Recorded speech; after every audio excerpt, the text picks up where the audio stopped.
back to school. Restaurant meal or something. Yeah, right. All right, folks, it's 4:30. We'll start the meeting here. First of all, welcome to our regularly scheduled select board meeting on this time, August 13th at 4:30. First on the docket is to amend and approve the minutes from July 9th. And a motion to do so. Need a ready device. I'll move that. Okay. Ready now. I think this one you were not here for. Okay. Okay. FYI. Have you any questions or anything on the minutes? No. Any other discussion? No. All those in favor? Aye. Aye.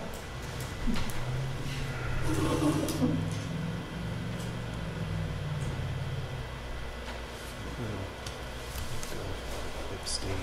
Yeah, you probably should. There you go. Two ayes and one abstention? Yes. Clear the record there. Yep. The second one was for July 23rd, and here's one I got underneath where it should be. And this time you were out of town. Right. You were here. I'll take a motion to approve the minutes. I will second that. Any discussion on those? All those in favor? Aye. Aye. And I abstain. All right, I'll get those taken care of. Update on action items. Sure. Next one's out here. The only thing we still got going is the double head parking issue. Just kind of FYI, and I've been by there every morning. I go that way to get my morning cup of double D's. And I've yet to see any cars parked down the road this summer. So it seems to be managed pretty well. Have you heard any complaints or anything over there? Complaints because we've issued parking tickets to people who park right in front of the sign.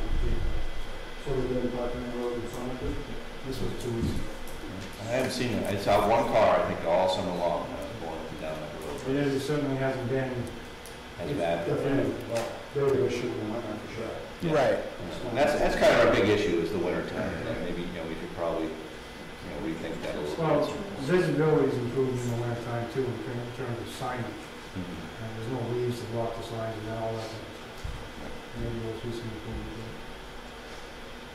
Jim is on vacation, so we haven't had any success trying to set up a meeting with that. Like I said, the deals are we've been doing it for a couple of years anyway, so when Jim gets back on vacation, we'll set up that meeting, I guess. Sounds good. That pretty much is everything on long-term plans here, action items. Just a couple of notes on future meetings. August 27th will be our next board meeting, and 2 in September will be the 10th and the 24th. Anybody have any objections to any of those? Yeah, no. Pretty good. Alrighty. Moving on to the police report. Good afternoon. Good afternoon. How are you? Good to know. My list of things to cover seems long, but probably won't be. It's so long due to the fact that I wasn't here at the last meeting. I'll skim over the ones that we kind of gone by the wayside. Jay and I have made great progress in terms of parking here in the village with the addition of some new parking spaces. We had, of course, we had the Covered Bridge Dance July 4th. There was a golf tournament, those types of things that we talked about being concerned. We addressed them. The golf tournament was addressed with actually assigning an officer down there to help with parking, and it worked great. We had no issues. We had nothing that really concerned the town. And in terms of the other events, they were a great success with very few, 1 or 2 violations. People were just pushing the bounds of how far we're going to let it go. And it's easily corrected, so I think we're headed in the right direction in terms of parking in the village.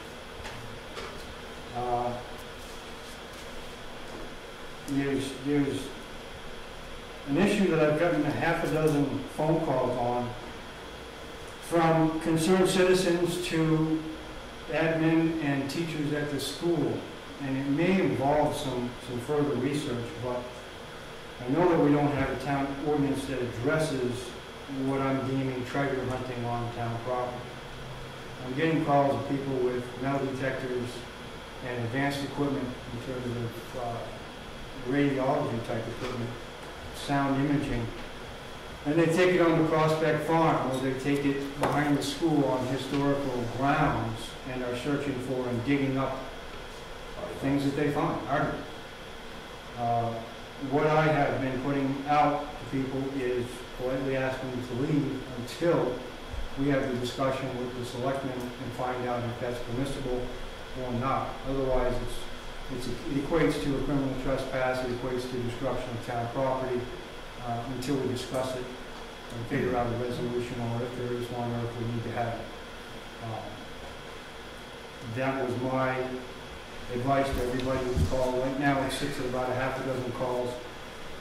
And it's the first time I've ever heard of it in the past, this summer, in the past 8 years. So is it continuing to happen? I don't know. Does it need to be a concern? I'm kind of opening that up to everybody's awareness and see what the response is back. My initial response would be that, first of all, anything they find on town property doesn't belong to the town. It doesn't belong to them. They can't go dig up anything and take it off. At least in the interim, until somebody finds out something else, I would say that follow through with no trespassing and that kind of stuff, and just say you can't do that. That would be without passing another new ordinance or something. I'm going to say, I would imagine that's something enforceable. I mean, you can't just... Well, what's enforceable now is the statute of criminal trespass. You can't go on there and cause damage, whether it be a 4-inch hole or whether it be a 6-inch by 3-foot deep pit, just to excavate something that they have supposedly found.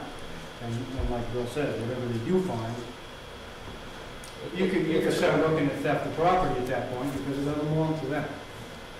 It's not, public access doesn't go that far. If you think about it on your own property, if I have a lot out in front of my house and somebody comes up and starts digging around, it's my property. What's wrong with it? So the statute that makes it clear that articles found on town property are town property. I don't know that. I know in talking about the criminal trespass statute, they're going on, I guess we would have to look at that a little bit further, because are they permitted to be there? Yeah, because it's town property. Are they permitted to cause damage and take something that doesn't belong to them? That sort of speaks to the second half of that statute, which is not allowed. Is not what? It's not allowed. It's clearly You got that statute, permissible in the that would statute. probably be helpful to see. Because I think that it would make sense for us. There's also a third part of that that has to do with historical structures, and that just speaks to the classification of what they've done and how to prosecute it. So it could be as much as a B felony, depending on the amount of damage to the historical area. Is Prospect Farm a historical area? I don't know. I think it is. Maybe it's not. But it's still town property. Well, it makes sense if we have language that's already enforceable. And It is. It is reasonable to post some signage, then we should be doing that. What I don't want to get into, Bob, and I think I've already alluded to this many times on a different issue, is More signs? exactly. I don't want more signs in there. I mean, we could end up putting up a sign for every infraction that comes our way. And right now, we're dealing with a half a dozen phone calls and complaints that have been dealt with pursuant to what I've said, just ask them to leave or call the police department. In 2 different locations. In 2 different locations. Unless and until it gets to be a recurring thing that's frequent every other day and I'm notified of it, I'm comfortable with just saying, just tell them, ask them to leave and educate. So how do you enforce something like that at the Prospect Farm when it's rare that somebody's up there and actually sees something like that happening? The one time when somebody did notice that could have been the 1 out of 50 times that it's happened this year. So if we're concerned about historical artifacts being removed from town property, well, then what's the way forward? And I understand what you're saying about like sign fatigue and everything else, and not overdoing that, but I don't know, maybe we just need to keep talking about it. I mean, my initial concern in hearing this is that things are being removed from town property. This could be happening right now as opposed to having not happened over the last few years, and by the time we get around to addressing a permanent fix, valuable items have been removed. Is it so? Is it like now on the patrol schedule, or what? You see, It's as much of the patrol schedule as it always is. So when somebody sees I haven't increased anything because of Yeah. the calls that we've gotten. so Prospect Farm, for example, is gated. Right. Your guy goes up there and sees a couple of cars.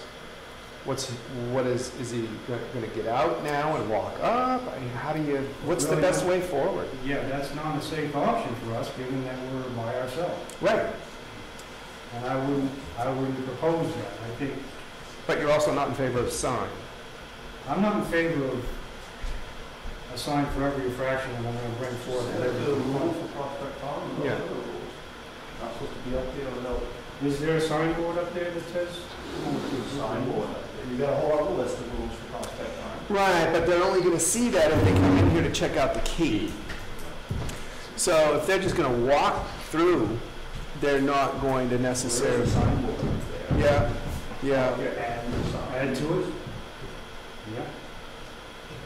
Well, if it's an issue all of a Prospecting and sudden, treasure hunting is, how do you feel, John? Yeah, I think, maybe something we can just add to, anybody who wants the key, certainly we can put that on our list that we give to them. yeah. And, maybe obviously there's only probably a couple of perpetrators that are doing this. Like I said, And it has to go educate through- them, obviously that'll probably mediate most of the problem. Right. And, maybe that hopefully will do. Well, having this discussion now is kind of a precursor, because I can certainly see in the future, somebody getting offended because it's public property. Right. And I want to do what I want to do because it's public property. Right. And then they're going to show up here and it's just staying ahead of the curve is what I'm trying to do. Okay, Why don't we do that, add it to Julie's list with the key, and yeah. we usually have it in writing. We catch a few of them up there, just inform. Find out what the statute is we want to Little cite prospecting and prospect farm. on there and summarize the language. Besides prospect. Change the name to no prospect. No prospect. No prospecting at Prospect Farm. I have two other things on my list, and one being that the open container ordinance that was proposed 2 meetings ago or a month ago that Bob and I have kind of committed to working on. I haven't dropped the ball, but it's kind of stalled, and I'll pick that up again because I think that's going to become important going forward. I do have examples from other towns that are going to be comparable to us, and it should be a fairly quick, easy thing to put together. And the last thing that I want to talk about is a personal issue to our department, but I think it's important to get it on record. I think it's important that everybody in town be educated about it, and my hope is that some of this will go out on the e-news, and it has to do with the treatment and the observation of our flag status. Obviously, we get monthly, we get flag status notifications from the governor, and we obey them. The police department has undertaken the oversight of this flag, the one at the school, or the one at the memorial in front of the school, and the one at the post office. And the issue is this, that the observance of the flag is an honorary observance. It's something that everybody should take reverence in. And when we're conducting a ceremony to bring that flag to half-staff or to raise it to full staff, it is just that. It is a formal ceremony. It only takes a couple of minutes, and it should be a revered thing. What we're seeing is during these ceremonies where we're out doing it, people will come right into us to say, hey, how you doing? And sort of interrupt that ceremony. I want to talk to people, I want to hear what you have to say, but just to get it out there, to let people know that that ceremony is only a minute and a half long. If you just observe that flag ceremony with us, I'll be happy to talk to you for the rest of the day. But I don't believe that people know that that is as much of a ceremony as is observing a funeral or observing a national parade or something like that. And that interruption is in our minds, because our department is 3/4 military now, it's very much a disservice, and it's very disrespectful to the flag and to what we're trying to do, and do it properly and do it with respect that is due when you look at flag protocol. Nothing to discuss about it. I just wanted it to get out there so that people aren't offended by it when we don't turn to the meeting and talk to them. We're just trying to do what's right. Can you maybe summarize that in writing so that we can pass that along to you? Absolutely. I absolutely. And lastly, what I have, just want to touch on briefly because it is something that's still in the works, is I invited the Bartlett Police Chief and the Bartlett Selectmen, as well as Bill and the administrative officers up here, to a presentation of a statewide program that's coming online. It's called COP Sync, SYNC. And what it does is it puts the school directly in touch with the police department, the administrative officers, and the fire department. Jay wasn't invited, I don't know. So that if there was an event at the school, a teacher would sit at their computer, hit an icon, and it would immediately go to my cell phone, my computer, Julie's cell phone, Bill's, who's ever on that network, and informing that they have an issue and that they're doing this. And that immediately goes to the state police, and immediately goes to the governor or the Attorney General's office. So it's bringing all these resources together on a more direct route, faster, and it's also real-time information. So you can have a teacher on the second floor, and you can have the chief of police at the command center, and you can have the fire chief at the fire department, and they're all getting real-time information as to who's in the building, what's going on, and who's responding and at what time. And it's all tied in with GPS mapping, and it's just a great system that's coming online. In terms of cost, it's negligible. Initially, it was going to cost I believe it's going to cost the school about $1,800 per building, both here and in Bartlett. But in terms of our cost, the town of Jackson, initially it was going to cost $1,200 for $1,200 per campus, and then $120 per terminal. But I got a call back from the representative of this company, and he said, well, in your town and in Bartlett, your campuses are all basically in one building. So really, he said, they're not going to charge us that $1,200. So really what it comes down to is $120 per terminal, which would be mine, Julie, and Jay in this building, and in the town garage and the fire department, wherever Jay wanted to set it up. So at that point, you know, you're looking at $1,000. Now that is a setup fee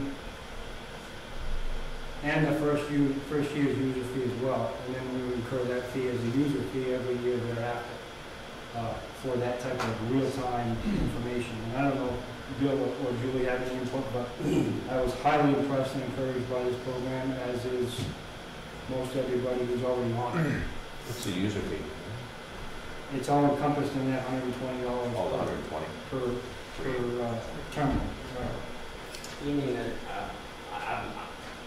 I thought he said it was going to be $1,200 a year after that. No, he's waiving that because we're all in the same building. So this is all landline sent? No, it's all No. internet. It's all. But is it going internet being going by telephone There's a reason why I'm asking.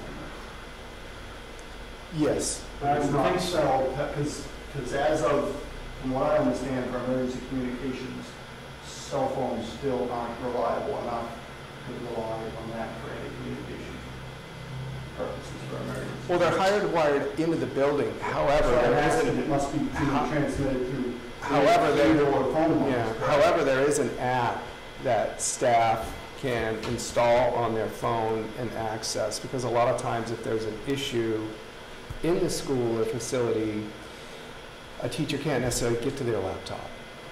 So there's also an app that can be installed on phones. We had a presentation up in Berlin, and they're really excited about the installation of the product.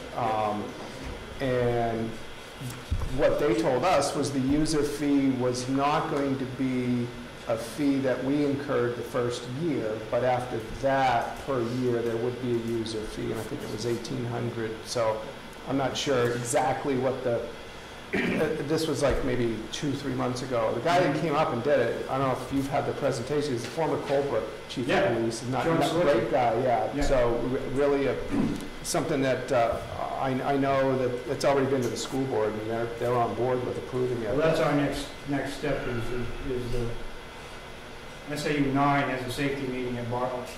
And myself and Janet are going to go and we talk about this with John Hebert, one of their selectmen. And I think everybody is very excited about it because it's directly tapped into the 911 system, which has more access than anyone. And once you install the app on your phone, Because we've looked at, you're talking about our pagers that we use and new cell phone technology, and it's still, cell phone technology is still not reliable enough, like our pagers and radio, to like rely on cell phone. Solar. Yeah. Solar. It's part of the package, but it's not the whole deal. Is it just so you're getting more direct info rather than them just dial 911 and 911 calling you and calling me? yeah, because believe it or not, the 911 system can receive 18 911 calls before it crashes in the state of New Hampshire. Only 18. 18. That's crazy. That's it. It's just, So if you've got 8 kids in the school who have phones, and you've got 12 teachers who have phones, Shut it down. you're done. Information can't go in and out of it. This is a separate system that circumvents that and allows us to communicate real time. And the software actually has like the map of the school. Oh, yeah. And so you know the entrance, you know the room, anybody that's not familiar with the school, it actually automatically goes out to like X number of the closest police units. If the sheriff's driving by, It's he'll going to get track it. each cell phone to tell you the position of each individual within the school and where they are. If I type in, where's the SWAT team? They're going to send me the map, and it's going to have their little car on it, and it's going to be where they are, and I can give But- you the form. Yeah, that would be a good question though. I don't know if you're in touch with. I am. the I'm in former touch with chief. John Lee, so. I'd like to get some confirmation on just what that first year charge is, what's going to be waived the first year, is it the user's fee, is it the terminal fee, and then also, can you give us a little bit more detail about the Wi-Fi system? The chief mentioned that, it's still not, or not Wi-Fi, but the cell phone system and how the app operates on smartphones. Most of the cost of this, and I don't know how much they got into it up there, can be, I think 50% of it, might be more than that. There's absorbed grants. by the grants. Yeah, right, that's And right. they don't have to be matching funds grants. They can say, I'm gonna pay 50%, and from me as a chief, I can say, well, my 50% is gonna come in the form of training. It's gonna come in the form of whatever, In kind, yeah. in-kind training. Right. Or Is it a in-kind, yearly cost, monthly fee? it's a year. So every year you're gonna have a set fee? Yep. It's a subscription service. Now, he has committed to this town as well as to Bartlett, so if we need to involve more people, because you're gonna have more questions than I can think of, and we can certainly have him come back up, and he can talk to whomever he needs to. Well, and if you But want he to, answered all my questions. if you wanted to get some clarification through Berlin, your contact would be Dan Buto. he's the one He's that's a great guy. the point person on Yeah, that. he's a prosecutor up there. He's a good guy. Yeah, he's the one that's most in I can the reach know. out to him as well. So just to give you an idea of what we're looking at in terms of technological advances and faster emergency response, and this is the program that I think we're going to hook our wagons with. So as it will. Let's find out those final numbers for us. Okay. And that's all I I have. think it's a great program. I would go after it. It's too cheap not to go after it, too well coordinated. B has a question. B? Yes. Do we have a problem with the cruiser right here? What? Cruiser? Yeah? Yeah, we had a, Are we off this topic then? I guess so. Okay. You want to So- set that up? If you want to come back next meeting and, or get some clarification on any of that you think might be helpful. So your next step is to go before the school board? I'm going to contact, my next step is to go to the safety meeting with Bartlett. And hopefully, what we want to try and consolidate or prevent is me going to the principal and so-and-so over here, and they're going so-and-so and so-and-so over there, and then they have to talk to each other. So just to streamline it, go to the safety meeting where everybody's there and talk to the Yeah. officials. Sounds great. And hopefully have this representative there as well. It's recognized as a safe school best practice. Yeah. Any questions on that topic? B, you asked about the cruiser. You have an update on that? Yeah, it's still in the body shop. Yeah. Sure. I can be very clear about that. We had an instance a week and a half ago.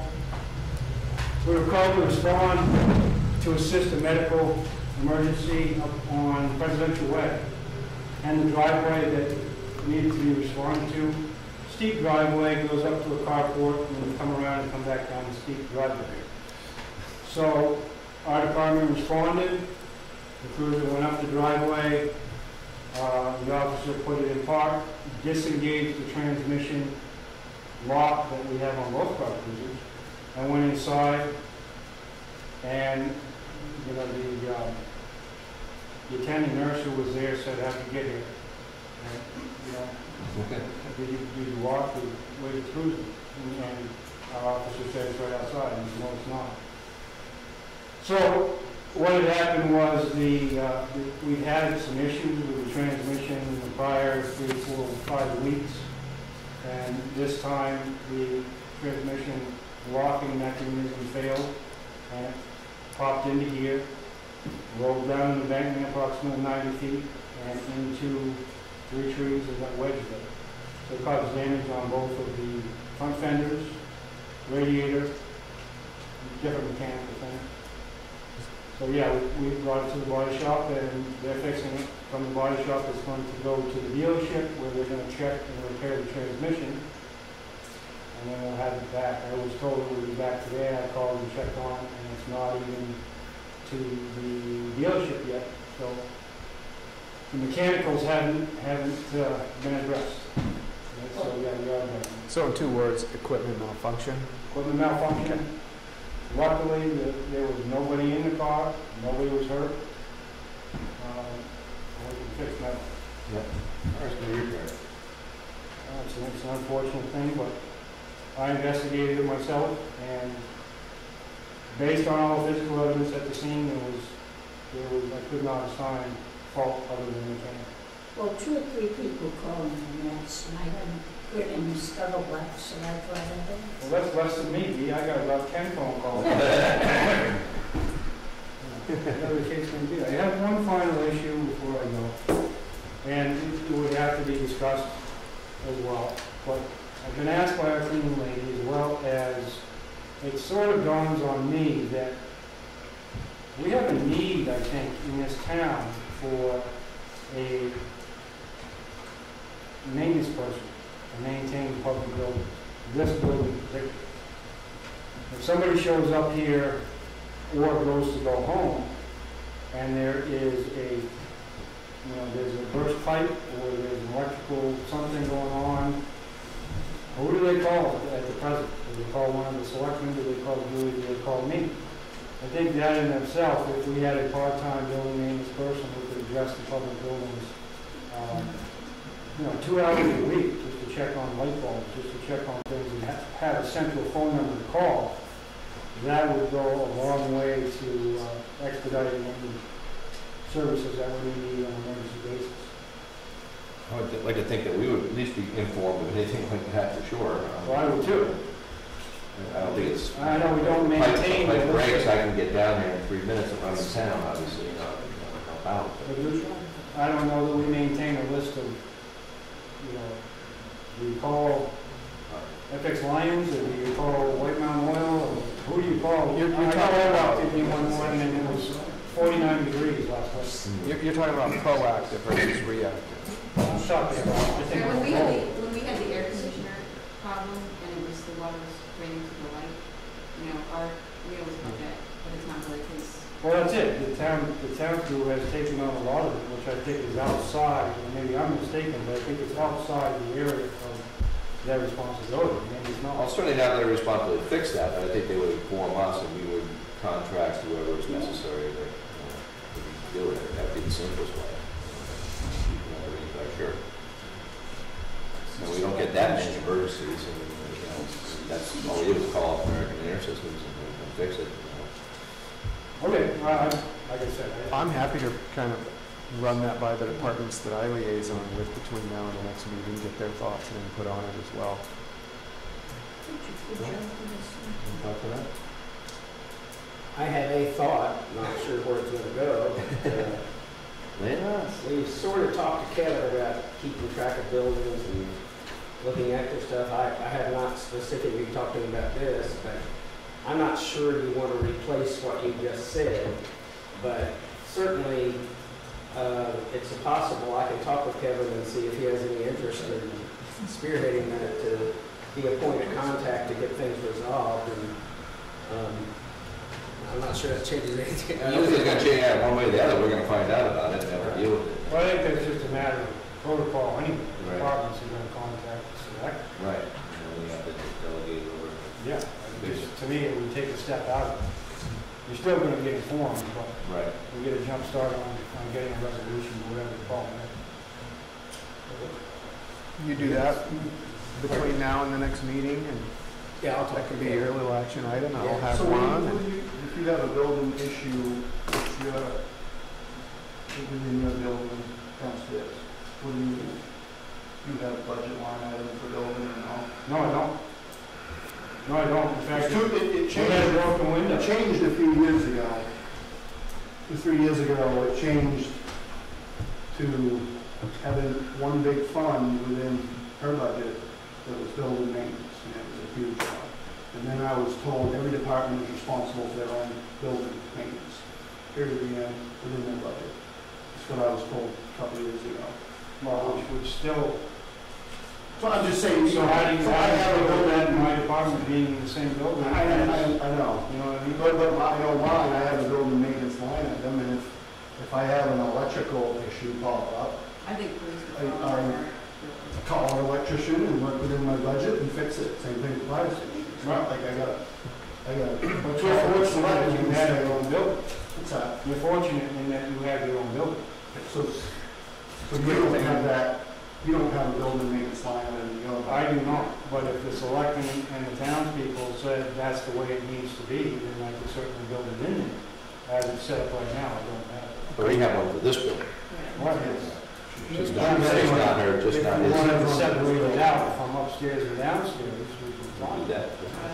Oh, that's a great thing that we can clarify between now and the next meeting, so when we all come together, we have accurate information. That'll be your action item. All right? Very good. Very good, thank you, gentlemen. Thank you. All right, and item number 4, we have the DOT here to do a quick presentation. Heavy hitters. Bridge work. Do we need to pull down some blinds, or what do you think? Turn off a light? Hey, Nick, everybody's, well, actually, in combination, we also have a bunch of printed handouts to go with it, so Okay. follow along the same pictures you're about to see.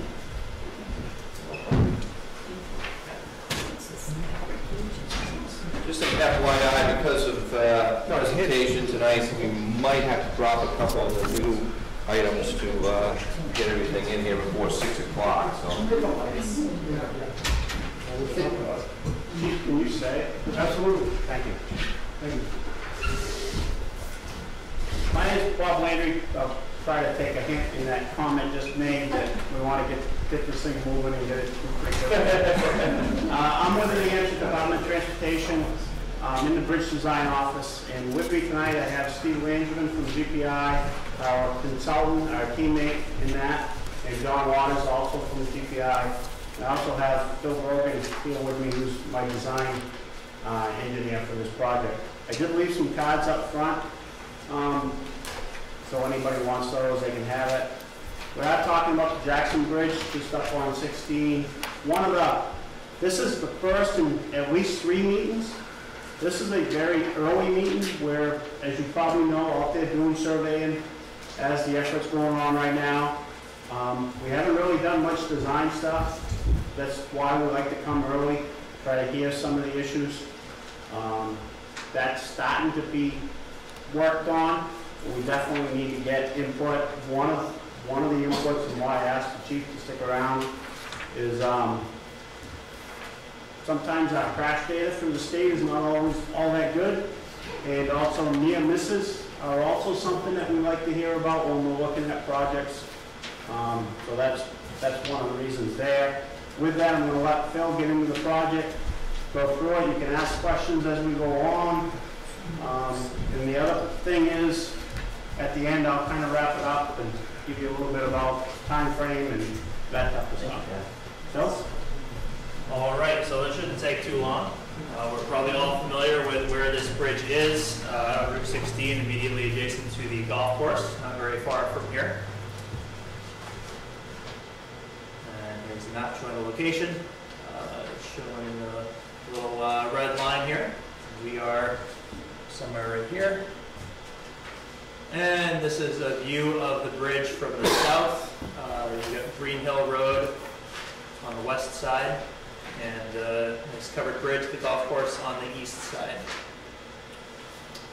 And the same view from the north. Oops. And this is looking from the west. See the close proximity of the covered bridge. And this is on the bridge itself, which I'm sure you've all been over, looking to the north and looking to the south. And we're just going through these quickly because, yes? I just, while you're on this picture, I don't know when the proper time is to discuss the safety Go ahead. issues, Yeah. but there's definitely visibility issues.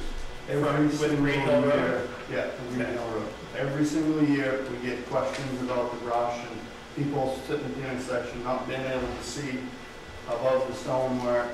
I'm the road agent plus fire chief. We've been to many accidents there over the course of 30 years. Okay. So visibility is definitely a huge issue. Yeah, we did notice that just out, visiting the bridge. And just at walking least around the once corner. a year, we've got people calling us complaining because they can't see far enough. Okay. Thank you. So it's pretty major, it's definitely an issue. Okay.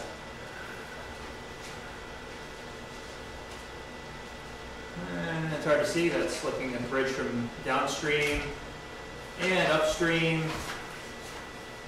And this is the south abutment, the abutment being the bridge support at the end of the bridge. And the north abutment, oops, shave time here. And the pier, this is the bridge support in the middle of the Ellis River. Okay, so some nuts and bolts about the bridge. It's about 140 feet long. It's a 2-span bridge. It's 77 years old, so it's actually held up pretty well considering its age. The road is 24 feet wide. It's 2 11-foot lanes and about 2 1-foot shoulders. And there is a 4-foot sidewalk on each side. All of the vertical faces on the bridge are covered in decorative stone masonry. The bridge has been on the state's red list for 4 years, and it is currently number 59 on the priority list. So this is just a cross-section showing you what the bridge looks like. As I just said, 24 feet for vehicle space, and then 2 4-foot sidewalks, and the parapets on the 2 ends are 2 feet each. So just some bridge terminology here. As I said, the abutment is the support at the end of the bridge. It is a frame arch, concrete frame. It has the concrete wing walls with the stone facing, and it has fascia stones on the edge of the concrete frame, and then a parapet rail above that, which is what you see as you drive across the bridge. And this is looking under the bridge at the pier out in the river. And one of the major issues with the bridge is the scuppers, which is what carries the water from the road deck down through the bridge. As you can see, there's a lot of deterioration at these locations. Some concrete has started to fall off on the bottom side. Now, it looks bad, but this bridge is not about to collapse by any means, but it definitely needs to be addressed. And as you've probably seen driving across the bridge, there is quite a bit of efflorescence, which is the white stuff you see on the stone. That means that water is getting in behind the stone facade and leaching back through. And you can also see there is some mortar missing between the stones, so that needs to be addressed as well. And the curb is only a 3-inch reveal. Originally it was 8.5 inches, so this bridge has somewhere around 7, 8, 9 inches of pavement on it. Before last year, the reveal was like 1 inch. We just paved 2 inches last year. Okay. That's definitely on the list of safety concerns for the sidewalk. And Okay. how far the construction will go. Okay. Because it was like that, and that's why it got paved last year. Try to get the sidewalk higher than the road. Right. Our current standard, most bridges will see about 7 inches of reveal. So there have definitely been several paving projects across this bridge in the last 77 years to bring it up 5.5 inches. And this, you've seen, if you've walked across this bridge, the sidewalk concrete is beginning to deteriorate. We're seeing some spalling, primarily behind the curb, the granite curb, but there's also a couple places where in the middle of the sidewalk, the concrete is starting to chip out. There are a couple of detour options, but neither of them are very feasible. There's a 75-mile detour around Mount Washington. I don't think anyone wants to drive that far. The other option is over the Honeymoon Covered Bridge, which the problem with that is the 3-ton weight restriction, so you have no truck traffic able to pass there. So that being said, we've got a couple of options for the duration of the project. Either we can do phased construction, where essentially they work on one side of the bridge, have traffic alternating on the other side with a temporary light, and then they flip it over and work on the other side of the bridge and have traffic on the first side. And the other option, which is much more costly, is to have a temporary bridge, or if we were to completely replace this bridge, we could build a bridge adjacent to where it is now. And as you mentioned, there's definitely an issue with intersection sightlines at Green Hill Road. And what we're primarily here to do is to receive input from you all. If you have any safety concerns, you've already heard one. Any concerns with pedestrians or bikes, maybe near misses that you've seen. Flooding, if anyone has, you've probably seen some flooding at the bridge. She set up really well with Hurricane Irene. Yeah, we don't really see any damage out there. So, historic considerations. This bridge, as I said, is 77 years old. It's a nice looking bridge. Abutters, obviously, if we're going to do anything adjacent to the existing bridge, the golf course would be impacted, and probably other locations as well, and any other comments that you have. So at this point, I will hand it over to Bob / open it up to any comments from you. The project is in the 10-year plan for 2023, so it's a little ways out. That's why we're starting this process. Typically, if we need right-of-way, it's a 7-year process for the project to advertise. So you can see we're not that early starting, but maybe a little bit. The other good thing is if we can get the project done and there's some extra funds come available, every year we typically get $3 or $4 million for redistribution funds. That's money other states don't spend. We'd look to invest it. One comment I would add and you talk about that site distance, but it kind of, that goes against the historic side. They're going to want us to save that bridge, save that rail.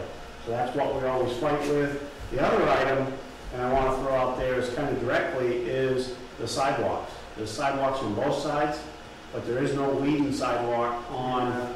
Right. They don't use the sidewalk on. Well, I think the problem that I see with the sidewalks that are there is that they're 4 feet short, but the proximity of the edge of the sidewalk to the edge of the fog line is so short that any drivers going through that bridge with pedestrians, the drivers are forced or feel compelled to cross the center line, being going north or south, which is inherent to, the facilitation of an accident, either way. So, and there are a lot of walkers, there are a lot of cyclists who regularly use the village loop and are out on Route 60. One of the things we're talking about is if we can get agreement, and I think I'm on the right side, we could take this sidewalk out, shift the center line by taking that 4 feet, give that 5 feet on that side like it's usual, and then we got an extra couple feet to put the fog lines in a little bit.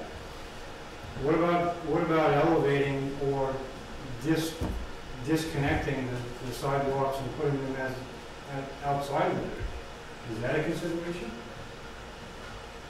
Not one that I thought of right off because of property impacts, but we could definitely look at that and bring that back. It's a visual thing that we all know. We see something that's in proximity to where we need to drive, and we react to it. That's human nature. No, we see that. So if you take that out of the eyesight, out of your eye line, that seems to me to be a good resolution. Any, I know it's early, but any idea like how far the project will go? Sure as I can keep it. And the reason I ask is for future sidewalk stuff for us, because the reveal is, there's very little down all the way to the covered bridge and all the way to the corner. Well, that's because of all the years. See, the town, 2000, 2005, upgraded all of the sidewalks except for Route 16. So the reveal is so I'm just trying to get an idea of if you thought you would include 10 feet of the sidewalk or, 500 feet of the sidewalk down and above the bridge. I would think we would, maybe 100 feet either side would be ideal for what? Because I think we're going to have to shift traffic around, so we'd be paving back that far. So therefore, so we'll get into the sidewalk 100 feet each way. Yeah, that's what I would. It's bridge funds. We want to try to keep them concentrated. With the lack of funds that we do have, as everybody has. Yeah. So I guess my first question was, are you locked into the current width of the bridge? Well, that comes back, and that's a good question. We're going to do some concrete pours. It looks like visually that the abutments and the piers are in really good shape, and that it would be a little crazy to rip them down and put up a brand new bridge, which would cause a lot of other issues. That's a test that we need to start scheduling. We're going to get people out here to do. That will tell us that. We'll bring that to the next meeting. If they are in good shape, it would definitely let the rehab option be strong. If they're in bad shape, we're looking at a new bridge, and that will probably increase the width. And when do you expect to be able to have that measurement about those? John, you want to take a guess? We have to contract with the material testing company. This takes a little while to get some better contract, get them up here, do the work, go to the lab, do the tests and stuff like that. So we're sitting here in August now.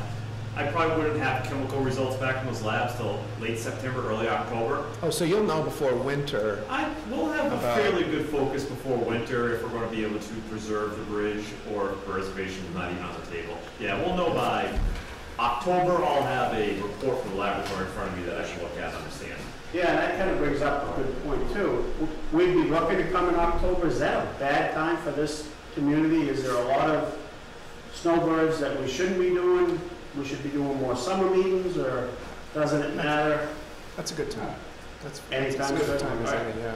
Just a question I've heard in other places. Are you planning on, like, coming in October to do some sort of a community forum? It'd be a public Or just- informational, instead of coming to a selectmen's meeting, Right. we would have our meeting wherever, Uh-huh. work with Julie on a good location, we can handle 30, Yeah. 40 people. Now, when you said they would prefer to see, for historical reasons, those stone sidings left intact, who were you referring to when you said they? Division of Historic Resources? Okay. So is this a historic bridge? Oh, yeah. Do, Does the height of the sides make a difference to that? Or the fact that they're just there satisfied? It's very difficult if they're not in bad shape to argue to take them away. so Well, it's my definitely- follow-up question to that was going to be, it's really only the one side that poses the safety issue, which is not the side where the sidewalk is on. And as you probably know, because you frequent up here, I mean, that's a very popular 1 mile loop, and so people are out there on the highway, and so that side is not the safety issue, it's the other side for people pulling out on Green Hill for southbound traffic. So would there be an open idea of looking at that wall on one side where it does pose a safety risk, or would they rather avoid? I mean, historical, I get that, but if it's a safety issue, No, I know shouldn't that override historical concerns? I wish it did that easily for some of my projects. So that's gonna be a tough one. I don't know. It really depends on the concrete testing, but if that's something that you guys really, especially if you got crash data really helps. When you say you got one a year, that really helps. There's a lady in the back. Couldn't you do like they did on the bridge over here by the church? Coming out of town of March, they cut it down a little bit on top. That's just as, we got another, the stone bridge over here is the exact same situation. Yeah, but they cut it down from what it was, Jay. Couldn't they do it there? I would hope so. I hope they do something, and not just leave it the same. But then they wouldn't.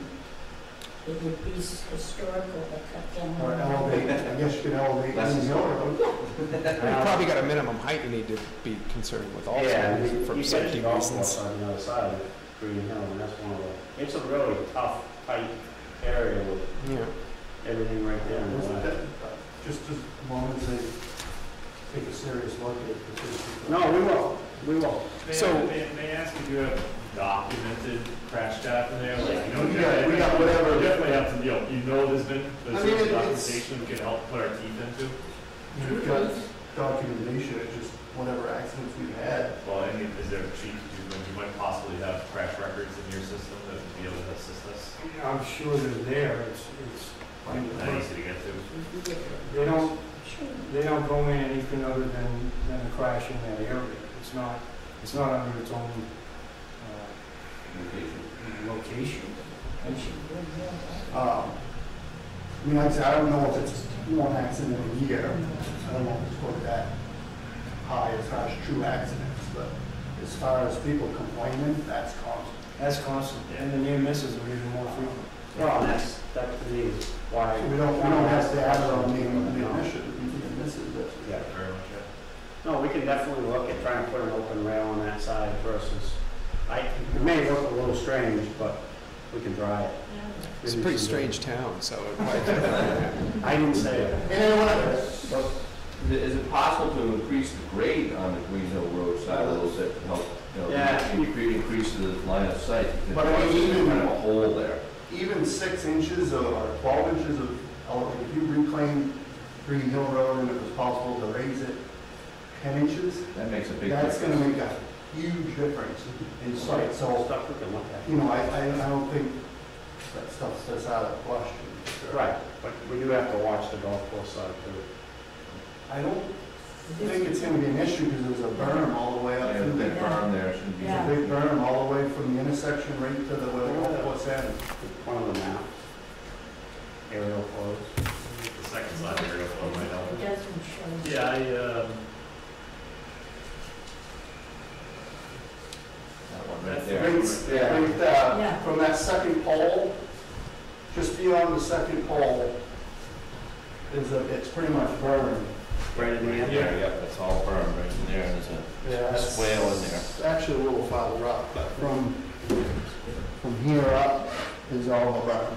Yeah. And the golf course goes up. Yeah, I would have seen the T in this area, and I didn't know how close, Right. But, you know, we say elevate Green Hill Road, but it can, you know, even reclaiming it and putting 4 or 6 inches more of hot top there is gonna make the visibility.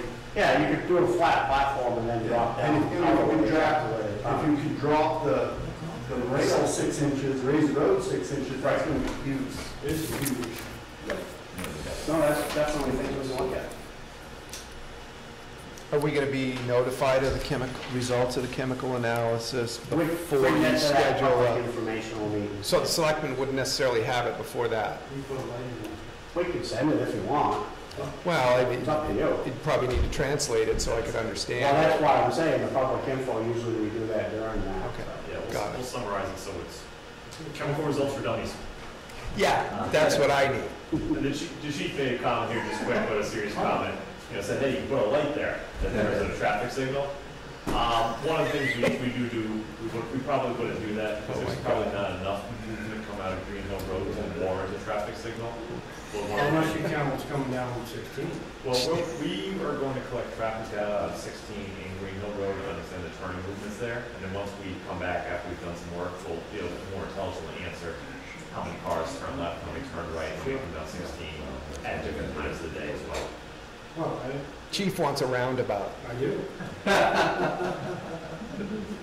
want to go? People can't drive straight, I think we can drive left. Where's the mutual aid That's- come that- from? I'm sorry? You're the fire chief. Wait, which one? Comes from the south. South. No, anything, no what we gotta make, there's no mutual aid coming from far away? Well, yes, rare, not, Okay. no. Pretty, doesn't remember the one coming here. But is it that my father is warm in his father? Oh, yes. Yeah, It's over you, Joe. I don't know this, You're over my boss, so you don't want to. We're trying to do council office figure that. Well, it's a big project. I'm glad you came in and. Yeah, it's just, it's really Think tight. about it. You got this box here too, the underpass for the golf course. Yeah. Any work back here, you kind of get into widen that a little bit, and that's got a lot of nice stone work, etc. If we wanted to, or the town wanted to incorporate rebuilding the rest of the sidewalk from, say, wherever the job ends, to say the covered bridge, at what point would we, Anytime you want. so at what point during this discussion between now and 2023, do we say, hey, we want to spend 20 grand and rebuild the sidewalk from the covered bridge and incorporate it into your bid? Yeah, that's right. When would that have to take place? Anytime they want. You can kind of see I can make it happen. I read about the So it doesn't road have to be 5 years in advance is or? wider than the bridge on Yeah. this side. So this No. goes straight, but here, Oh. this road here is Yeah. wide, because that line is straight. You've got this much on the The side. box was replaced and extended about 20 years ago. Right. At that point, they widened the roadway, but the bridge is still the original narrow width, which you see there. But if the bridge has failed to the point where it needs to be replaced, It you would could be wide. consider. If it needs replacement, we'd be looking at 11.5 typical, so it would be as wide as it is now, and then you put a sidewalk on. Oh, okay. When I took this project and initially looked at it, I figured it was an easy replacement job, and just needed to figure out where to put a temporary bridge or work around it, and after looking at the concrete up close and doing some soundings and that, I think I'm gonna be wrong.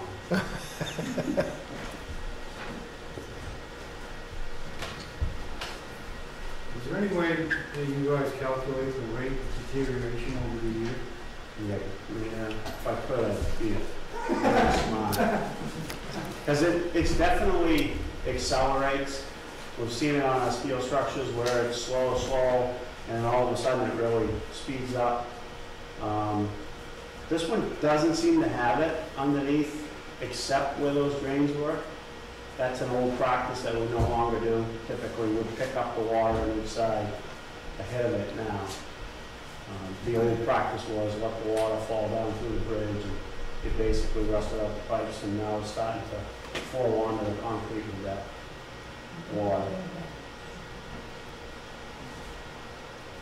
Is there any issue with the water draining into the river as far as, I mean, obviously it's doing it now, but We wouldn't be permitted to do that. We need to treat it, we need to gather it, grab it together unless we do basic sheet flow, because then it gets treatment as it's going down the slope. We try to pick it up prior to the bridge, we're gonna need to put it in a treatment swale, which is gonna get a little interesting. It's just a grass swale, basically, is what you do, what you get. That would be some more fun.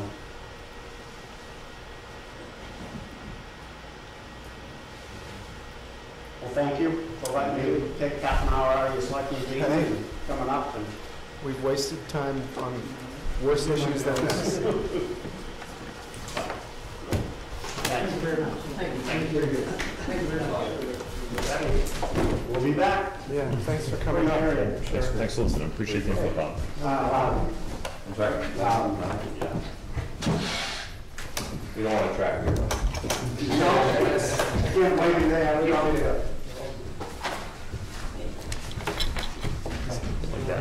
I'll get out of your way. I'll take it. You just pull that out of the wall, then I'll. Anything you need me to grab? Yeah, grab that. Thank you very much. Like I said, we're trying to set up our other meeting at 6 tonight. You want to table the rest of it? You want to table everything? Everything. Go on to public comments. Any quick public comments from anybody? Yes, George. Yeah, I was unable to attend the meeting where you discussed the veterans hometown, using the old hometown. And I looked at the minutes, but I didn't notice the rationale that you used to support the letter of support that you sent off to them. And to identify what the need was, the specifics on the concept of who pays and so forth. Was that provided? If it is, I'd like to know. They didn't give us any figures on that. No, but I think if you look to the video stream, I'm not sure what the minutes said. Most of the discussion was around need and availability, and there was a fair amount of discussion around cost. It wasn't going to cost the town anything. They were looking for support to justify the use of funding sources outside of the town.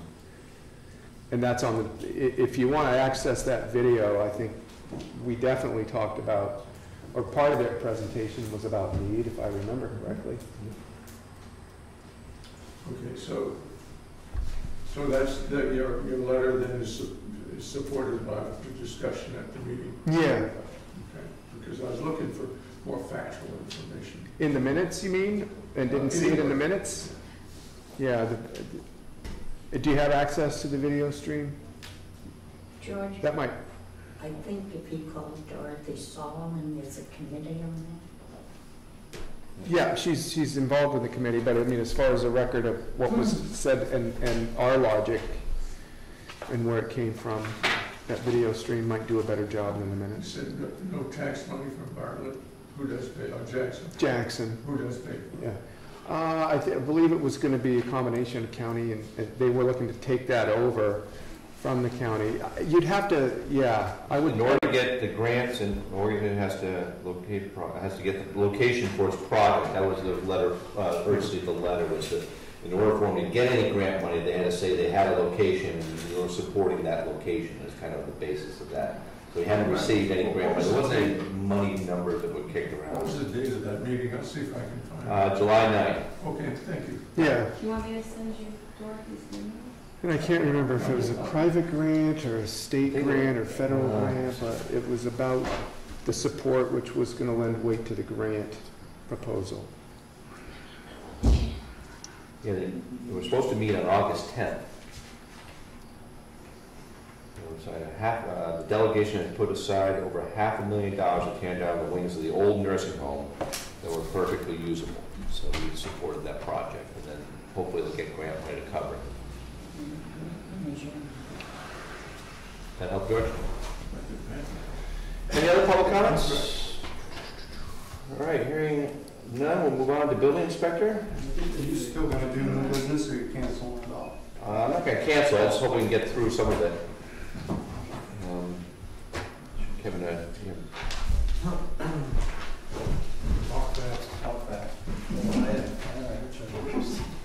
go. So I got a couple new permits here. Looking at number B here, and letter B, I'm sorry. 32 Valley Cross Road, they're good for new frost walls and new basement, new electrical service, pretty straightforward. Letter C is just an extension on a house off of the Farm Road. D is Senator Couture, his lot off of Green Hill Road. He's going to start, he extended his building permit for his barn, and I think he just started work on that actually.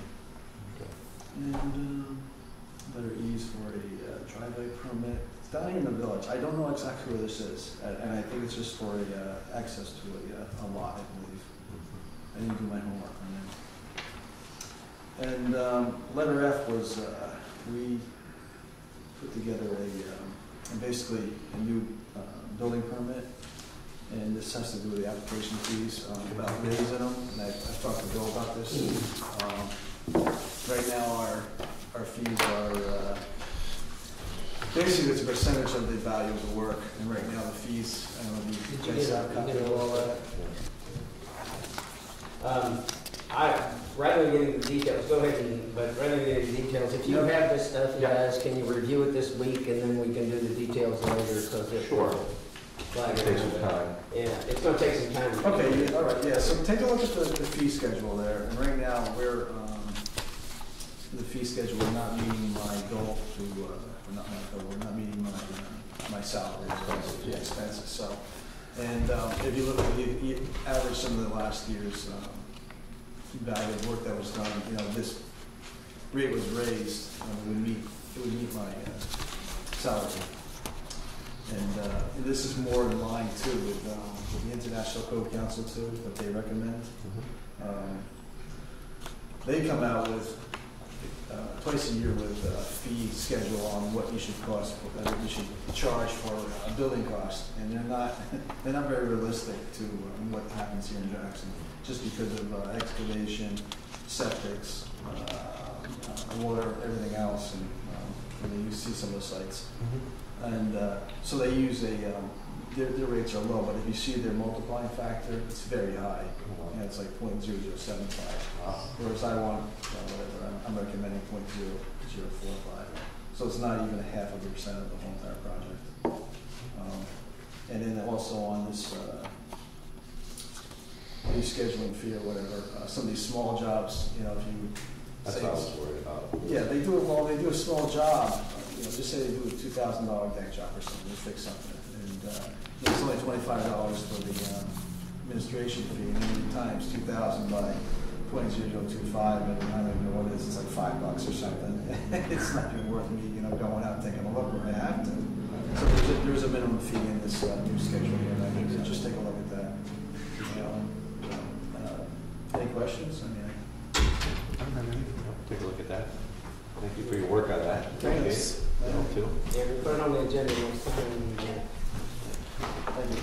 Thank you. Thank you very Thanks, much. Kevin. Moving on to new business. First up is signature of the trust funds. Signature required for the trust funds. Trustee of the trust funds. If you could read that motion.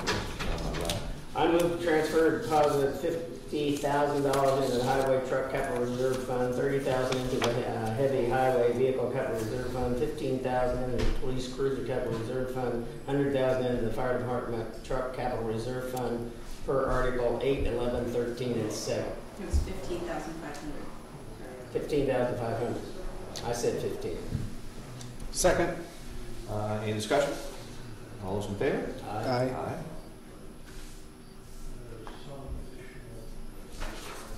You the next one. We have 3 of these. So the next trustee of the trust funds motion will be that I will move to withdraw $1,831.07 from the Bridge Repair Expendable Trust Fund 0034 to pay Lucy Hardware invoice 242473 dated June 15th, 2015, and invoice 242573 dated June 17th, 2015, along with Mountain Valley Fab invoice 43 dated July 21st, 2015, from the Bridge Repair Expendable Trust Fund 0034. Second. Any discussion on that? No. All those in favor? Aye. Somebody like to put it on?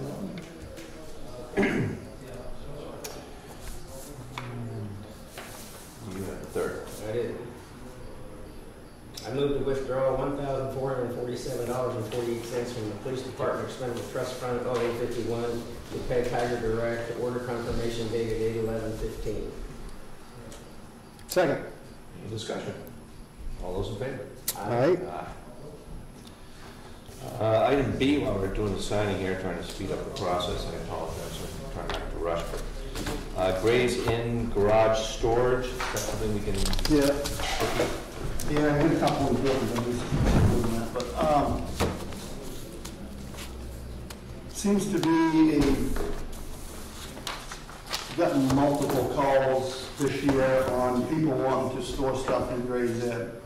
The building's getting, I'm not gonna say it's full, but my question to you people, where are we gonna draw the line to how much goes in there, who uses it? Conservation Commission has asked to store some stuff in there, which is not a problem. The old library committee has books or something that they want to put in there, which I recommended they don't put them in there. You know, it's not a dry spot. My big question, it's becoming more and more of a, you know, the Chamber of Commerce is in there. Red Cross put a trailer in there, Emergency Management put a trailer in there, the ambulance put a trailer in, so the building's starting to fill up. Not saying it's full, but it's starting to fill up. And where do we draw the line between stop letting people use it? Is it going to be a case-by-case basis with people coming to the Selectmen, or what would you like to do? One of my issues is people other than us that use it don't take care of it. Mm-hmm. We spend a lot of time organizing it, cleaning it, trying to keep it neat, and then I'm going to mention any specific organizations, but they come back and Throw everything back in. yeah. So, you know, there's a lot of staging in there that doesn't get used anymore that the whatever group used to use. There's snow sculpture stuff in there. There's a playground in there from whatever group donated a playground out behind the Whitney Center 10, 15 years ago. Fire department's got a lot of stuff in there. Highway department's got most of the big stuff in there. The PD uses it.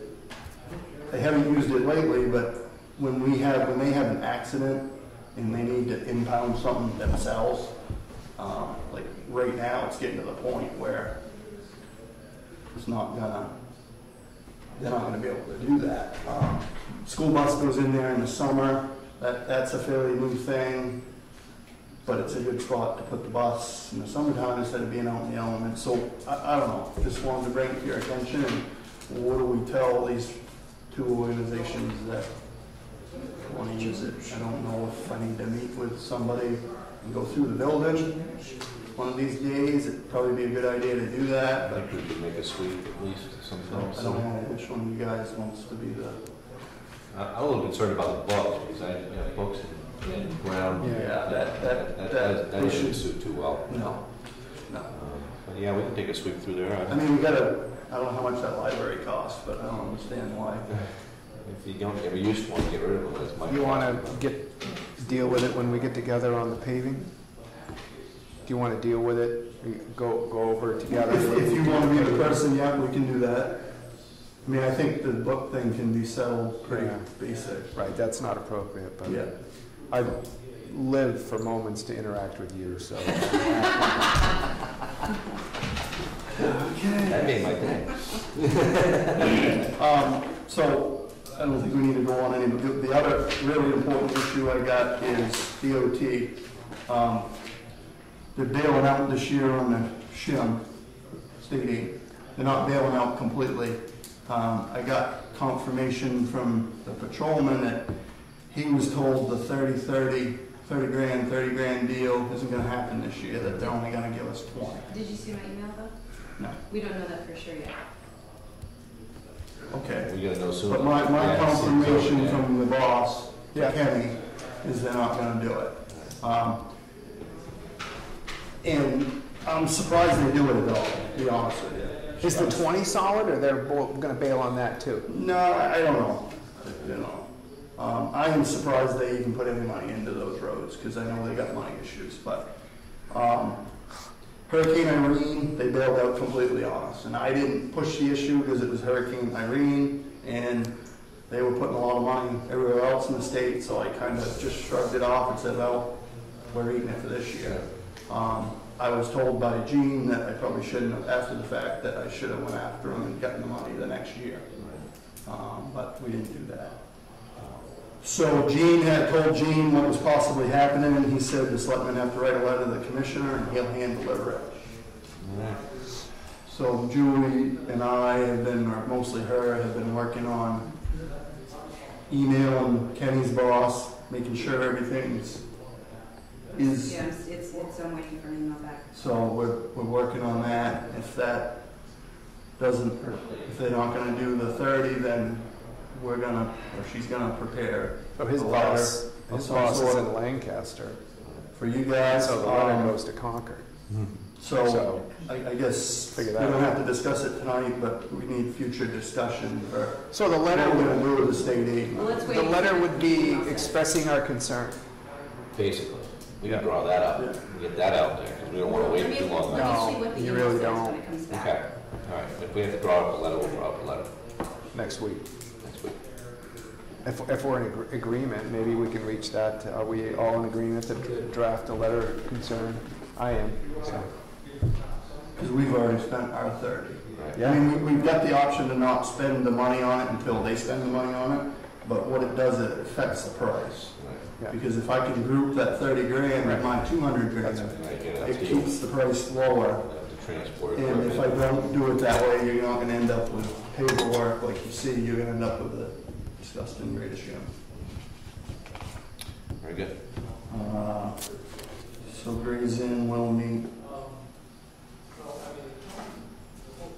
with Bob on that. I guess if you're committed for time, I guess the other stuff I have can wait. We've been in regular business as usual as far as work. We did a bunch of work at the falls for the Chamber of Commerce. That's, they were happy I got that, not Chamber of Commerce, Conservation Commission. Yeah.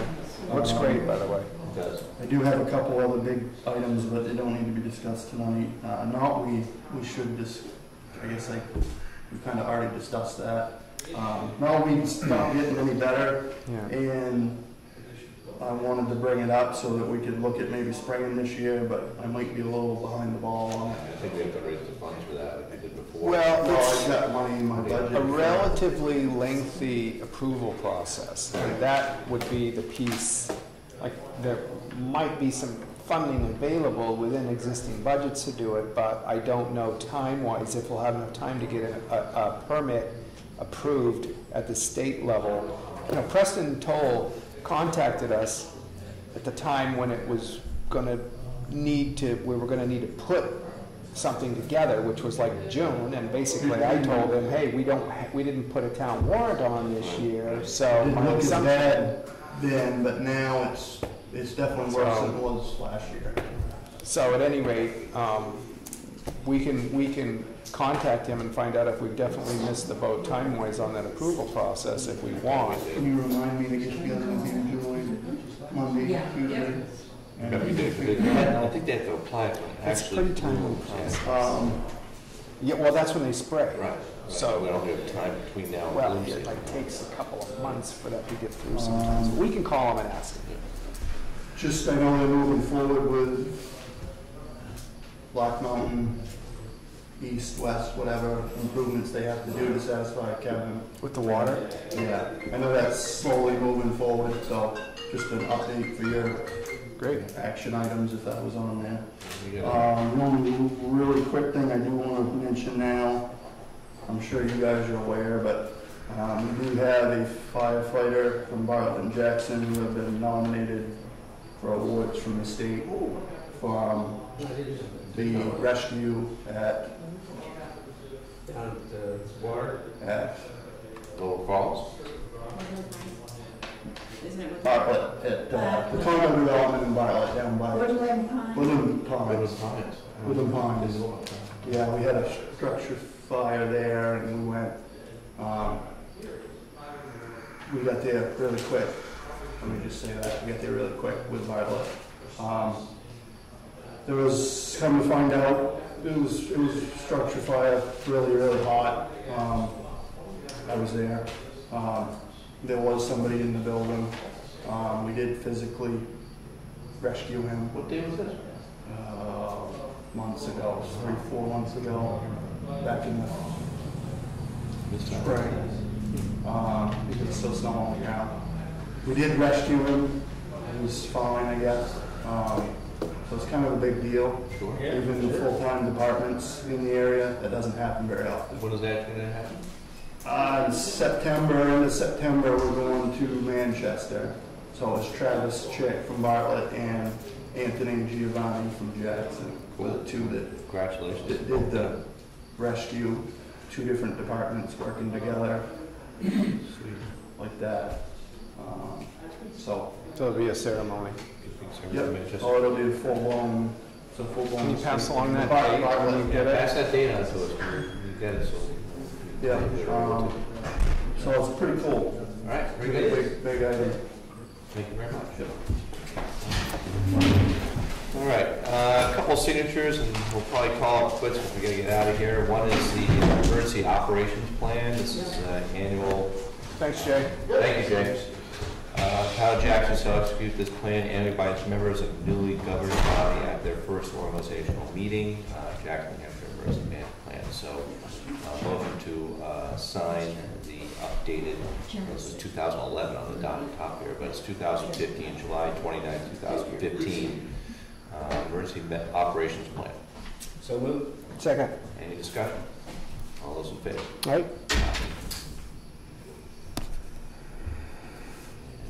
Print our name on this one.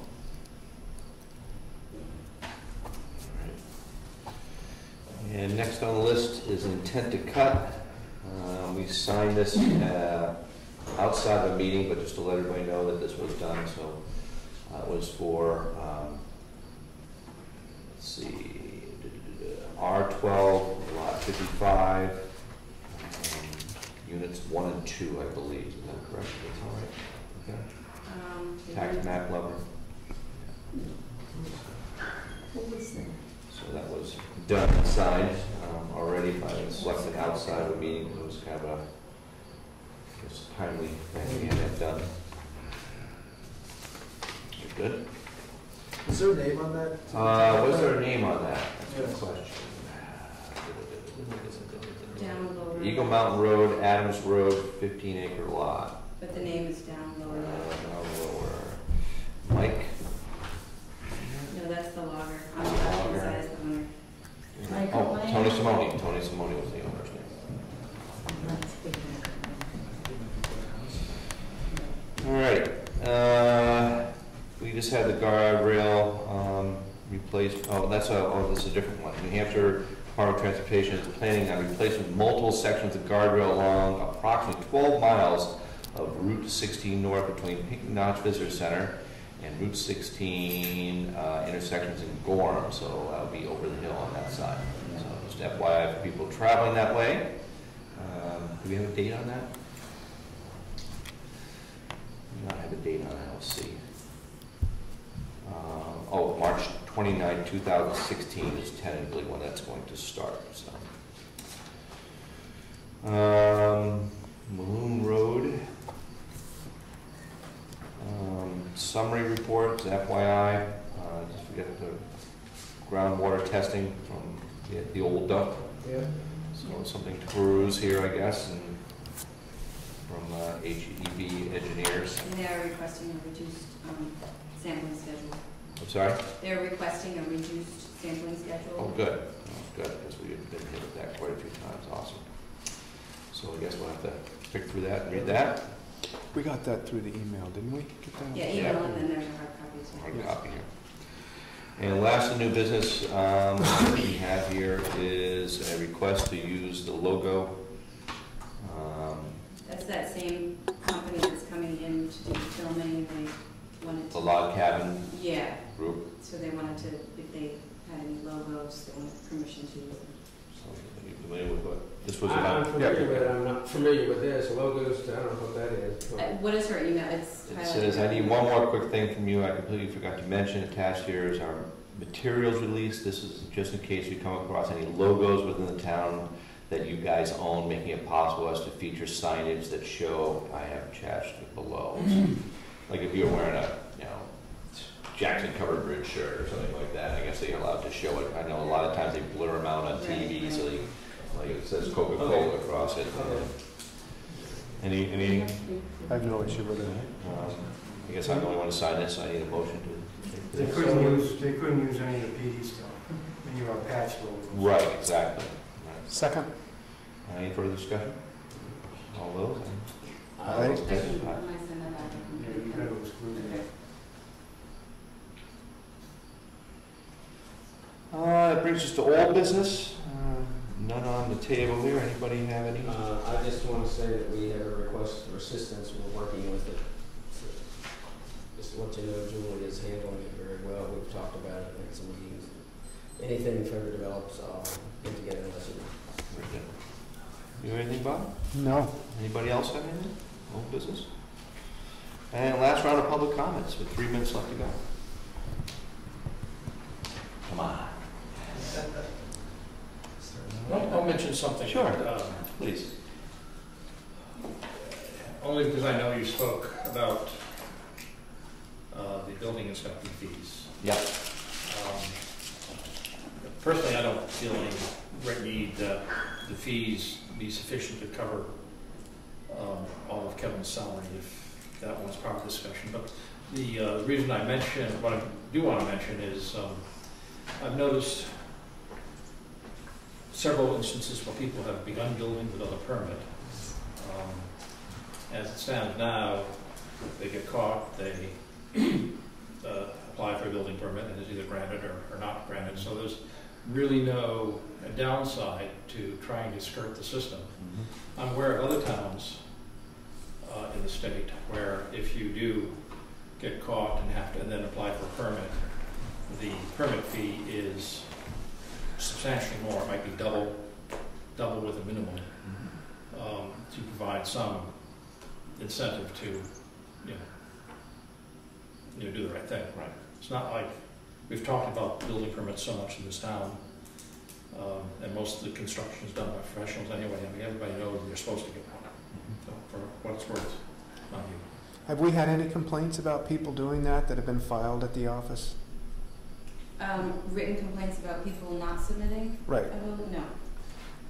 No. In my mind, that's the starting point, and so that we don't have anonymous input from individuals that remain nameless. And I think we really need to get that stuff on record before we send a building inspector out willy-nilly, following up on hearsay and rumors. I think it would be nice for us to have a record of information of things that people see, so that everything is transparent and open, and then it would behoove us then to take action. Well, the cases I'm aware of, in one case, of course, the individual built something more than what was in the original permit, so, and they should have come back, and they knew they should have come back for a second permit, and they didn't. You know, I'm aware that this is also before the ZBA, another case where Kevin just stumbled upon it, that's something that was blatant, and you know, he asked where the permit was, and there was none. Those are the I'm not- examples that I'm looking for something to be on record. I'm sorry? Those are the exact kind of examples that I think would be really helpful for the town, for those things to be on file. Well, these are certainly on the ZBA file. And Stan? Yeah, time's late, but we talked about this a meeting or two ago, the one where Kevin stumbled on property, and I raised, why don't we have a penalty, and, you know, these are builders who are not applying, and the board decided not to pursue it, but it's on record. I mean, Kevin testified that when he was up there one day, that he saw construction trucks outside his site and went in, am I right? Yeah, I've already caught there's 5. Yeah, 5 that's on record. since I've been here a year. It's in the minutes. And one of them was, I mean, I'm not mentioning names, but one I got right now that I'm working on, they're saying their higher ups we don't need a building permit. And I kind of explained to them that, yes, you do. And, you know, this is $1 million corporation, and I'm still waiting to hear back from them. I'm gonna write a letter tomorrow, so. I think That's a completely different issue, Yeah. but if we've got people that are sending emails claiming to be somebody and we can't substantiate that, and we don't know if that's somebody that's got some sort of other motive or agenda for what they're doing, and it's not out of the realm of possibility to see people with personal agendas using things like this as weapons, completely against it.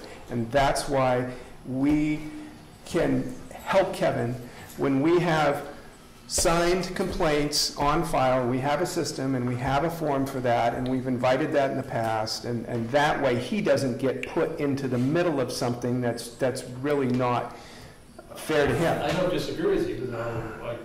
I'd suggest that's not what's happening. Well, certainly not what's happening now. Here, I mean, nobody's kind of, I'm not aware of anybody's kind of telling Kevin about this stuff. It's the stuff that Kevin's just aware about his own. Yeah, I just see it. I'm going out doing an inspection. I see a couple times I've seen construction trucks there, and hey, what's going on? Right. You know?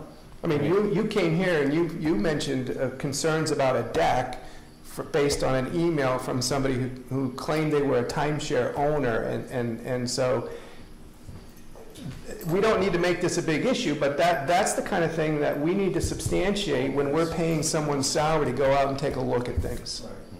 Yeah, that's I agree with you, Bob. I want a trail. You'll end up with just crazy stuff. And that'll make, if there is a penalty phase to be put in, and again, that's your decision to do that. It is. It's not our decision to enforce fines and things, but, you know, we would instruct you to, you know, obviously, you know, try to, you know, follow the letter of the building code as I much guess as possible. as only a request, I guess as a request, if you decide you're going to fine somebody a double or triple fee, I really think that I would personally like to know about it before you do that. Oh yeah, you know about it. And like I said, that's the last extreme for coming out of me, especially. Any other quick comments? Just a last thing, we'll close here. I'd like to, first a quick note here. Note from Ellie Spears that she would like to be considered a member of the old library management committee. And Tim Scott wrote a quick letter here thanking the crew for the work on resurfacing the road. He says it hasn't been done in his entire lifetime up there. So that's great to hear. I appreciate getting those letters, and thank you for those. I hope they continue to come in. Any other last comments before we break? Do we want to nominate the old library? Do we want to do that? That's right. We probably should. I'm happy to do that. Why don't you do that? Ellie Spears, I make a motion that we appoint Ellie Spears to the old library committee. Second, please. All right. All those in favor? All right. All right. And a motion to adjourn? So moved. So moved. Second. All those in favor? So we're going to fast forward. Thank you all for coming. Appreciate it. And I hope you stick around for the next one.